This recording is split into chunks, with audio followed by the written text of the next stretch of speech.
Ladies and gentlemen, please take your seats. You know, much like the guests for this episode, I really think I am the luckiest guy I know. And if you can hear the sound of my voice, you must be in the seats with once again. As always, my name is Dave Voigt. I am your host, moderator, master of ceremonies, as it were, for this affair where we sit down with industry professionals and talk, and not only about their current projects, but just get a little insight into what makes them tick. But as always, just to get a little bit of business out of the way, please don't forget to find us at intheseats.ca, where I'm also editor and publisher for all your latest and greatest movie news and reviews and so on. But also, please find us on the Facebook, the Twitter, the Instagram, at not only In the Seats, but now In the Seats with on exclusive podcast news.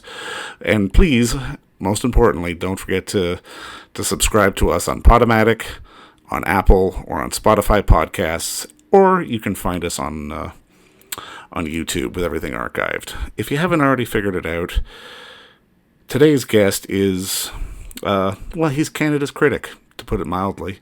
He is, his name is Richard Crouse. He is the host of CTV's Pop Life. He has a syndicated radio show. He is a frequent contributor on the CTV News Channel and on CP24 with the latest and breaking news. And we talked to him today a little bit just about going back to work sort of mid-COVID as everything's been happening, and just getting Pop Life back on, and just talk about what the inspiration for the show was, because it really is a show that allows for the art of conversation to happen again, which is something that we've been losing a lot of lately. And I really love how his show brings that back, especially when it comes to pop culture issues. And he's been winning awards for it too, and it's now in its, I believe, 4th season, airing where you have to see it, or streaming where you have to see it, or you do what you gotta do, but just go see it. And listen to me talk to the man himself as I enter the house that Mr. Crouse built. Enjoy. All right. Well, obviously, welcome to the show, and thanks for the time. I really do appreciate it. Oh, thanks for having me. And I mean, first off, obviously, Pop Life is back. It's on CTV. It is on all the channels, all the spectrums that the world needs to know about. And Twitter as well. That's true. And I guess the first thing I wanted to ask is, because when the pandemic hit and everything started to happen, you were the first guy to sort of pivot on a dime. And now that Pop Life's back, it almost feels like you're the first guy to pivot on a dime again and sort of be back in the studio. Walk me through sort of that initial idea of, okay, we're going back to work. We're making the show again. Well, it's interesting because when the pandemic hit, I had no intention of stopping the show. I thought that we would be off for a couple of weeks, maybe 4 weeks. We'd take a bit of time. We'd wear a mask. We'd wash our hands more. Yeah. I'd stay home, and then everything would be cool. And that quickly became, apparent that it wasn't going to be that way. And so we were off for about 7 months. And it's the longest break we've taken, obviously, since we've been doing the show. And we had little bits and pieces of shows that were already shot and ready to go. And it just simply wasn't safe or appropriate to go back and try and finish them. So we waited. And now when we go back, shooting is a much different experience. It is, we're using remote interviews now. So we don't have anyone in the studio with me. I'm there. I'm sitting there at the Pop Life bar, but instead of having 25 crew members around me, people doing lights and doing all the adjustments and everything else that needs to happen, all that stuff is done before I arrive. I come in, sit in essentially an empty studio where there's a big wall that there are people behind with teleprompters and things. The cameras are robotic, and everyone's wearing a mask, as I do, until I sit down. Then I take it off, and if I get out of my chair, I have to put it back on. And there's Purell everywhere. We're swimming in vats of Purell, and it's just a much different vibe. It's still the show, and it still looks like the show, but it feels a bit different. It feels, frankly, very much of its moment right now. I think it's like a time capsule. You'll look back at this in hopefully a year or 2 years when everything is back to whatever the normal is going to be, and remember what that moment in time was like. For sure. No, absolutely. And I mean, as much as you say the experience has changed, I still think the spirit of the show has sort of sustained, because I mean, I think at least for me, as just a fan, not only as a fan, but someone who does stuff in this business, there is a conversational element to it. And it's something that we've lost, because I mean, there's so much of the media these days gets truncated into the 4-minute hits or the 8-minute hits or the quick, the quick bites and blops that people just want to consume. What was the impetus for you, or who came to you as like, I want Richard to have a show, but let's make it like this? Oh, I went to them. Yeah. And it was just something that I wanted to do. I felt that where the business had sort of pivoted towards doing very quick interviews, I was doing 4-minute interviews. I'd fly to Los Angeles and interview an actor for 4 minutes and fly home. And it's depressing. I would, and do all that kind of thing. And it's frankly, most of the time unsatisfying, and you don't really get something great because you're one of 50 people that will interview them that day. I mean, some people are just better at it than I was, I suppose, and they get more stuff than I did. But I didn't love doing those. But then I started to listen to podcasts, and I had a radio show, still do, where I interviewed people. And the longer form interviews started to be the thing that really grabbed my attention. So I can listen to Mark Maron or Armchair Expert or Howard Stern or something like that. And the interviews are an hour long, and they're in depth, and people actually start talking about things other than the 5 things that are on their agenda to talk about. And I think that's always more interesting. They say it takes 12 minutes to initiate a conversation and actually have a conversation with someone that you don't know. So you meet a stranger, the first 12 minutes is, hi, how are you? What's going on? Hey, how's it going? And then after that, you start to get a little deeper if the conversation is going to go that way. And so the interviews that we do for Pop Life are modeled on that. We don't do quick hits. The interviews that finally make it to television are 12 to 14 to 15 minutes long, something like that. But they could easily be 45 minutes long when we're shooting them. And I think that just gives us a bit of runway to get ramped up and actually have a conversation with someone, something that you'd actually want to listen to.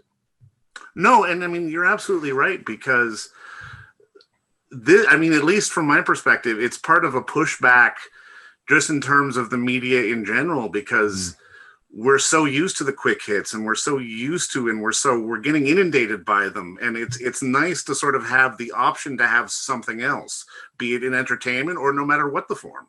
Yeah, I agree. I mean, I think that the lesson that I learned a long time ago, and this was the first radio job that I ever got fired from, and it was my first radio gig, and I was a DJ, and I thought I was doing an amazing job. I learned every bit of trivia that I could possibly learn about anybody that I would have to play on the radio.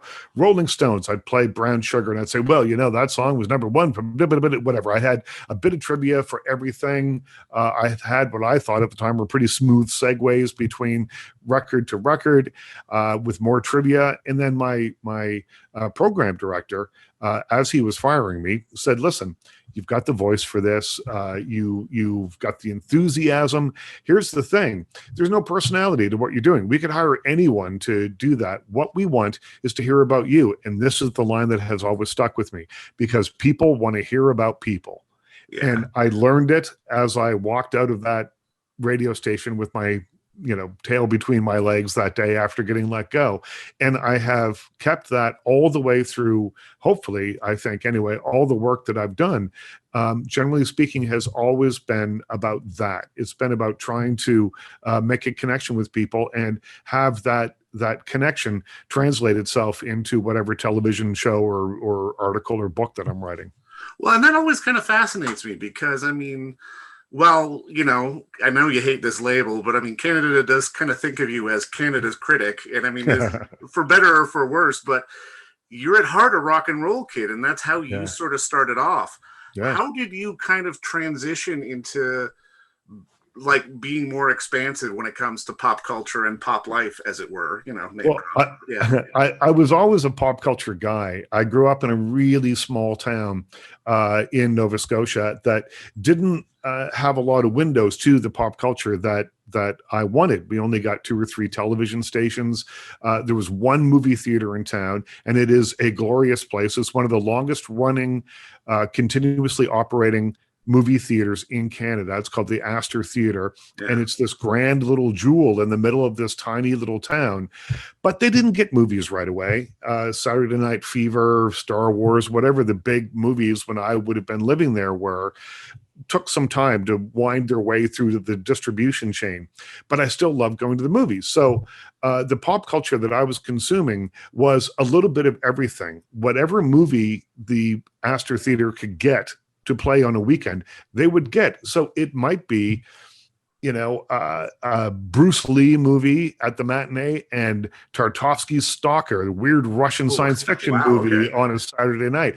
Or it could be the movie Woodstock, and then Woodstock would inspire me to go raid my brother's record collection and look up, the bands that I heard playing in there. So music certainly ate up more of my headspace. Movies were always there, though, but music seemed more accessible to me. I knew people that could make music, and I knew musicians. And when I eventually moved to Toronto, my circle was all pretty much people that made music. I didn't know anyone that made films. I didn't have access. I'd never been on a film set. The first film set I was ever on was an NFB thing that was shot in Liverpool, Nova Scotia, called Life with Billy. John Dunsworth starred in it.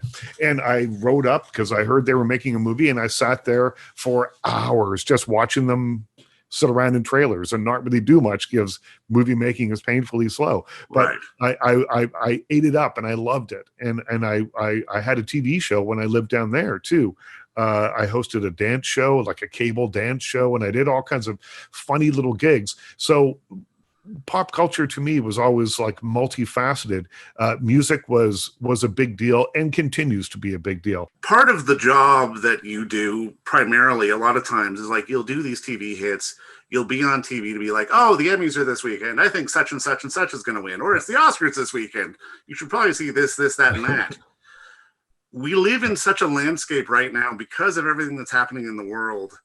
It's getting harder and harder to actually prognosticate what's going to happen. I mean, with the news with Disney yesterday and what happened with Amazon and Paramount today, everything is changing by the hour. I'm kind of curious, from your perspective, how do you try to stay on top of things? Because, I mean, even from my perspective, I find it exhausting some days.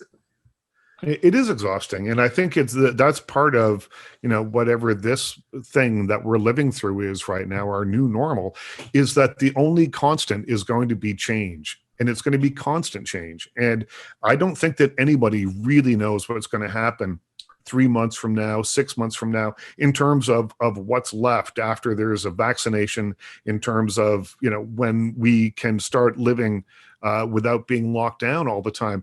Are there going to be movie theaters? Well, I personally think that there are, but I also think that some of the changes that some of the big companies are making it less likely that movie theaters are going to exist in the way that we knew them beforehand.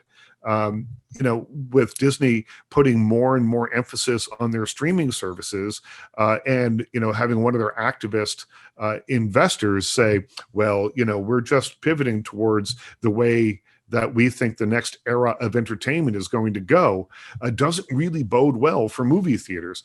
But on the other hand, I think that people, after an extended period of mostly being at home or frequently being at home, are going to want to go out. And when it's safe to go out and when people feel comfortable again, they're going to want to have to do things, and they're going to go to Broadway. And I think they're going to go to movies again. There may not be as many options, in that there might not be as many theaters, but I do think that things will go back to something resembling what we had before all of this. Oh, no, I absolutely agree. Because, I mean, While I do agree with you that like movie theaters aren't going to die. They survived the Spanish flu. They're going to survive this. Yeah. But I think the idea of the multiplex is probably going to go the way of the dodo because it just doesn't make sense anymore from a practical standpoint or even from a content standpoint. Listen, how glorious would it be though to have standalone theaters again? You know, that would be a beautiful thing. I love, some of my favorite theaters, which are all sadly mostly gone now, were standalones. These big kind of almost movie palaces it was an event to go to them, and it was exciting to go to them. And I remember seeing Apocalypse Now and quadraphonic sound and having the helicopters flying, it sound like they were flying over my head. And that's a theatrical experience that you just don't get at home. And streaming's great. People have amazing sound systems at home now, and they've got bigger TVs than ever before, and the whole thing. But I think it's hardwired into our DNA to watch movies and entertainment in large groups. You want to hear people cry or laugh or gasp if they're scared. We've been doing it since people sat around bonfires and told stories in the flickering flames. And I think that it will continue through till whenever, we don't need to be entertained anymore, which I think will be never. Yeah, no, you're exactly right. And I mean, it was just, I just marvel at kind of the transition that not only, we in the business have had to make, but sort of fans have as well, because we were at the theaters 2, 3, 4 times a week. Absolutely. We're not doing that anymore. And No. I'm kind of curious, in that extra time, is there anything you've gotten to watch or discover that you went, wow, that was pretty good? Yeah, there's been a few things. There have been a few things. I liked Greyhound a lot, which was destined to theaters, and it's a big Tom Hanks movie. So there's no real surprise there that it was pretty good. But I also liked a lot of quirky stuff. Like I Used to Go Here with Gillian Jacobs. I think is a really great little "you can never go home again" or "can you" kind of story. I really liked Extraordinary is just a crazy little supernatural comedy that I thought was really fun. I think that one of the things about being in lockdown and watching more things in a streaming service is that we're not watching the Fast and Furiouses, and we're not watching the James Bond movies. And we are getting re-exposed to smaller, more interesting films. And there's a ton of them that are opening. And that's good. It's good that the industry is alive and well, and that there are still things to release. But these films were never going to play in giant multiplexes anyway. These are small indie films. And I hope that where people are staying home and finding these smaller films on streaming services and on VOD and all that, that they'll get an appetite for them again and say, oh, you know what? I don't only want to go to the theater when all this comes back and just to see the Avengers. I'll go see the next Gillian Jacobs movie because I really liked it. And that is, maybe it's a bit of, I'm being a bit optimistic, but I think that that's a possibility. Do you think that sort of the stream of, I don't want to say alternative sort of options we've had for watching, but the fact that everything's kind of been democratized sort of in the midst of the pandemic, do you think that's opened up the door, not just for maybe films and filmmakers, but even for someone like you in terms of things that you'll be putting on the show? Well, it certainly changed the kind of stuff that I've been reviewing. I have had several kind of very distinct parts of my film reviewing career. I did a show called Reel to Reel for many years, and Reel to Reel, we just reviewed everything. Yeah. And we absolutely just saw everything and we reviewed everything. And so it would not be unusual to have whatever the biggest blockbuster was of the year up against a Chinese movie that was playing on one theater in the country, up against, a small indie drama with William H. Macy, up against whatever else. And so that was a time when I was just seeing everything. And then it got a little bit more narrow cast after that. And, the people that I was reviewing for were interested in bigger movies and kind of the stuff that they thought their audience would be involved in. And so it became more of a mix for me. I'd lead with like the blockbusters, but then try and work in one or two more. And I've tried to keep that up. Now it's gone the other way. There are no blockbusters right now. And so I'm back to it feels like I'm back to the way I started, which is kind of seeing most everything that comes out, or as much as I possibly can. There's a lot of movies this time of year, like right now, where there's 8 or 9 or 10 movies opening every week. And when you're a one-man show and have to watch them and write about them and do the whole thing, it sometimes becomes a bit cumbersome. So I might not see all 10, but I'll see 5 or 6 of them anyway, and get those reviews up and running. And I'm enjoying it. I'm enjoying having a look at stuff that feels a little different and feels in some cases a bit more satisfying than just reviewing. There's nothing wrong with the Marvel movies, but just reviewing another movie that feels like something that I've seen before. And I mean, I love that you said that, because I mean, for people from the outside looking in, when they think of the quote unquote film critic, there's a bit of an image of snobbery to it. But you've never had that. And I mean, at least for me personally, I've always tried to sort of toe that same line. And I mean, it feels like it's important, because there is such a onslaught of content that it really is incumbent on the person doing the critiquing to be able to sort of have different perspectives and different avenues open as they're talking about the week's releases. I will go back to growing up in a tiny little town and having a movie theater that was the absolutely most random selection of movies that you could possibly imagine. And I went to see all of them. And so for me, there is no real difference in terms of my idea about reviewing an Avengers movie versus reviewing a foreign film, or reviewing a small indie that was shot for $100. Yeah. All three of them have to do the same kind of thing. They have to affect me emotionally somehow. They have to tell a story. They have to, there's things that they all have in common. And that's kind of my starting point. I don't ever really read that much about movies before I go see them. And I think that's quite apparent. We'll be at a screening. In the old days, you and I would be at a screening and it'd be like, hey, I can't wait to see this because I love Nicole Kidman. I'm like, is she in this? I have no idea, because I try. How long is it? Where are we? Well, I try and go to everything in at zero. When I go in, I try not to have preconceptions. It's hard. The internet makes it hard. Just the nature of my business makes it hard. We're always talking about films and that kind of thing. But I try not to know too much about them before I see them, because it doesn't matter to me if something costs.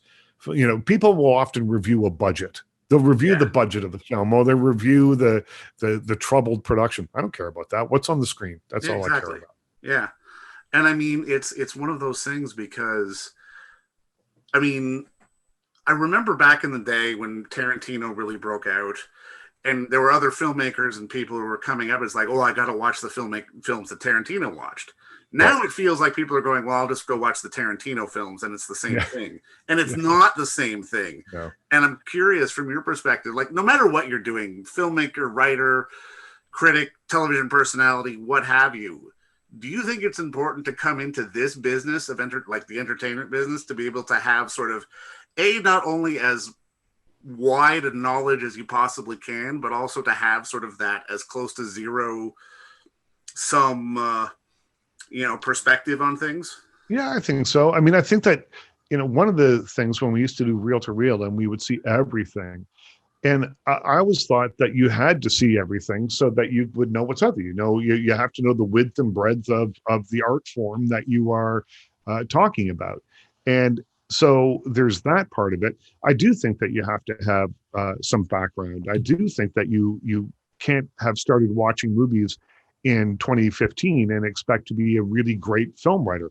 Maybe there's some kind of genius level writer out there right now who has only seen 5 movies but has this idea that they know exactly how to write about them and can do it beautifully. I haven't seen that yet, but it's possible that it's out there.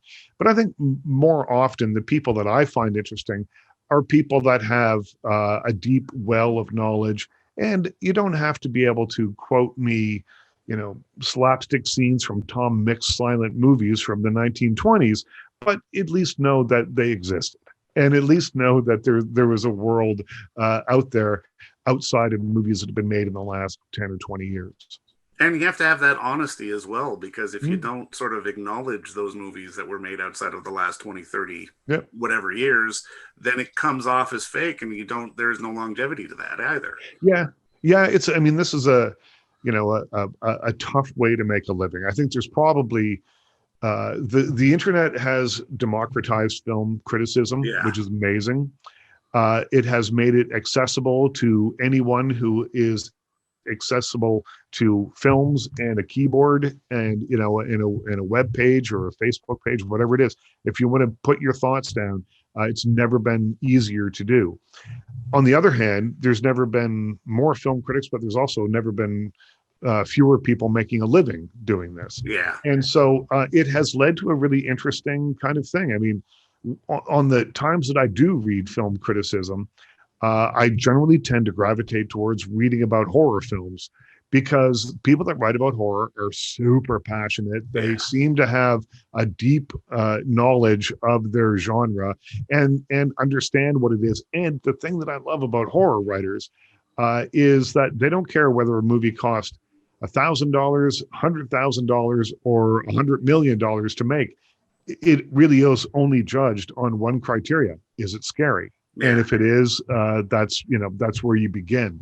And so to me, there's a real kind of purity in that. I just wish that the people that are spending their time writing about that and have so much passion and love the work and the genre so much that it was more readily available to have a career doing this than I think that it probably is right now. No, you're absolutely right. I think I'm living proof of that, but that's another story for another podcast. Now, I mean, I guess just to start putting a bow on this, and this is something I always try to ask people, like, as a young man, was there what was your pop culture moment that sort of flipped the switch to go, okay, this is what I want to do?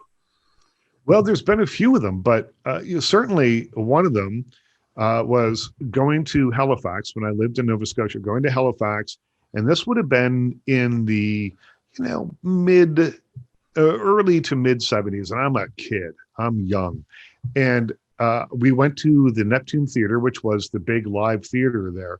And it was just around the time that a lot of the legendary English actors were leaving Britain and coming to Canada because their classically trained stage personas had fallen out of fashion, frankly. And so like the angry young men were coming through, and Peter O'Toole and Ian McKellen and things were making waves in theater over there. So this wave of older performers came over who were brilliant, like John Neville, who took over the Neptune Theater in Halifax. And one of the first plays, and I think probably the first play that I ever saw, was A Midsummer Night's Dream. And it was at this theater, and there's the scene where Puck is lowered from the ceiling, and he says, something like, if these spirits have offended, think but this, and all is mended. He does that speech. And there's a bit of action, and the play goes on from there. And my mind was blown that they lowered someone from the ceiling. And I loved the play. I loved just the experience of being part of an audience. And it was honestly that moment in time that really made me, certainly it didn't guarantee a lifetime of working in the arts, but it certainly guaranteed that I would be a lifetime appreciator of going to the theater and then later going to the movies and that sort of thing, because I just thought it was so magical and it just worked for me so well. Another time was my first radio job, the one that I was ultimately fired from, and deservedly so. I wasn't very good, but that job was significant to me for a couple of reasons. It was on a radio station that I'd grown up listening to. Which felt significant to me. It was a place where Donald Sutherland had worked as a junior announcer a couple of decades before I got there. And years later, I asked him about working there. And he told me this story, and it's essentially how I got the job as well. I hadn't heard this before. He said he was growing up in this town. It's called Bridgewater, Nova Scotia. And the radio station was there. And he just went down and hung out in front of the radio station every day when he was a teenager. And whenever somebody came out, he'd say, "I'd like a job. Will you hire me? Will you give me a job?" And they'd say, "Not today." And they'd walk by. And then after a month of doing this, someone said, "Oh, come on in and we'll see if there's something for you to do." And he stayed there for a number of years until he went off to university and off to an acting career. And that's essentially what I did. I wanted to work there, so I just made a nuisance of myself. And the day that I walked in there for the first time was the greatest day of my life to that moment. I mean, I was in a broadcast facility. It smelled like smoke. It felt like WKRP. And I was meeting all the people that I had grown up listening to, who were the announcers and things. And I worked there for a year or so and got to learn the ropes of how to do it. And as I say, a lot of the stuff that I learned at that very first job have stayed with me today, all the way through up to and including Pop Life. And when we plan the shows for Pop Life, I'm still think of that. People just want to hear about people, and that's what always stays with me. Well, and I mean, and I think that's a beautiful thing, because I think it's the one thing that people on the outside looking in always kind of forget about the entertainment business, is that to an individual, there isn't a single person in it who wasn't a fan first. Absolutely. And I mean, I remember meeting the guy that used to do the afternoons on CKBW. It was called, his name was Dave Carmen. And he had the voice. It was like one of those 70s kind of DJ voices. And I had in my mind what this guy was going to look like. And it was funny when he met him, because he didn't look at all like I imagined that he would look like. But I was still absolutely blown away. Like, this is the guy. Like, I can hear him when I drive around in my car. How crazy is that? And it really is that kind of thing. You start off as a fan, and then, if you're diligent enough, I guess you continue on and you can make it a career. Now, I mean, I've got one last question to ask, because I mean, obviously you are a pop culture fanatic. Now you're the host of Pop Life. It almost feels like kismet.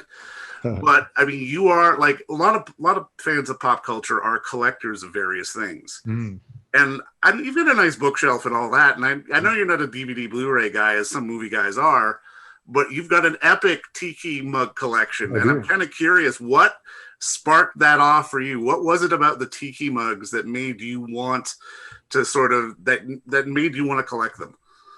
Yeah, and it's more than there's so many of them. It's kind of like A&E are going to come in and do a special, like a hoarder special on them soon. I have always liked outsider art and kind of unusual art. Pop culture or pop art has always been very important to me. And then a number of years ago, and we're going back now quite a ways now, we were in New York and went to a place called Otto Shrunken Head, and they had these cool mugs. And I was like, I've seen mugs like this, but I've never seen mugs that were exactly like this one. And they happened to be Frankenstein Tiki mugs. They had a very cool kind of thing about them. And so I got that one.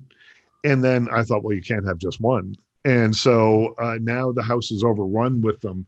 And the Frankenstein motif in them has continued. There's a lot of Frankenstein Tiki mugs, and I love them. I love them all in their own way.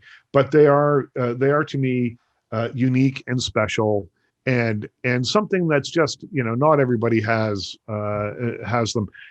Although more people than you think collect these things. If you start looking on collectors' websites and that kind of thing, it's a bit more of a thing. I'm not as much of an outsider as I thought I might have been. In the past, I always had this vision of you like Alec Baldwin in 30 Rock, sort of in this, storage container with all your Tiki mugs. Oh, I wish. I mean, right now, of all of them that are here in my office right now, as I sit, there's only maybe a tenth of them that are out, and everything else is in boxes. And the idea was to kind of like circle through them every now and again, change them up. And instead of doing that, I just keep buying new ones and putting more of them in storage as I display the new ones. So I do love them, though. Ladies and gentlemen, Richard Crouse is a nerd just like the rest of them. God bless you, sir. But you know what? Obviously, thanks for the time today, and good luck with the show, man. People will be watching. I'll be watching, and again, thanks for this. I really did appreciate it. Oh, no problem. Thanks for having me on. I like it.